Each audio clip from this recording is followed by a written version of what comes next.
Praise the Lord. நம்முடைய ஆண்டவர் ரட்சகருமாகிய இயேசுவின் நாமத்திலே உங்களுக்கு என்னுடைய அன்பின் வாழ்த்துக்கள். இந்த கிருபையின் ஊழியத்தை கர்த்தர் ஆசீர்வதித்து நடத்தி வருகிறார். அதன் மூலமாக ஒரு வார்த்தை பகிர்ந்து கொள்ள விரும்புகிறேன். 2 கொரிந்தியர் 12:9 பாருங்க, பவுல் தன்னுடைய பலவீனங்களை குறித்து ஒரு வேண்டுதல் செய்கிறார். அந்த பலவீனங்களுக்கு ஆண்டவர் பதில் தருகிறார். என்ன பதில் என்றால் 12:9 2 கொரிந்தியர், என் கிருபை உனக்கு போதும், உன்னுடைய பலவீனத்திலே என் பலன் பூரணமாய் வரும் என்று சொல்லி. அப்ப பலவீனத்தை குறித்த ஒரு வேண்டுதல் செய்யும் பொழுது கர்த்தர் கொடுக்கிற பதில் என்ன?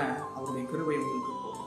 அப்ப உங்களுடைய பலவீனங்கள் பாவமாயோ இல்ல ஒரு கடன் பிரச்சனையாகவோ இல்ல வேற ஏதோ காரியத்துல நீங்க சிக்கி தவிக்கிற ஒரு வியாதியோ இப்படிப்பட்ட காரியங்கள் இருக்குமானால் கர்த்தர் இன்னைக்கு உங்களுக்கு கொடுக்கிற பதில் என்னதுமா? அவருடைய கிருபை உங்களுக்கு போதும். உங்களுடைய பலவீனத்திலே அவர் பலன் பூர்ணமாய் விளங்கும். அதுக்கு என்ன அர்த்தம்னா, start by the spirit of grace. கிருபையின் ஆவியினாலே நீங்கள் உங்கள் வாழ்க்கையை சரி செய்து கொள்ள முடியும், துவங்க முடியும், பலமடைய முடியும் என்பதுதான். நிறைய பேர் என்ன பண்ணிடுறாங்க, பாவத்தில் விழுந்தோ இல்லை பிரச்சனையில் விழுந்துட்டோ they are continuing on it. நிறைய பேர் இன்னைக்கு சொல்ற தப்பான காரியம் என்னன்னா, கிருபை பாவம் செய்யறதுக்கு ஒரு லைசன்ஸ் மாதிரி இருக்கும்.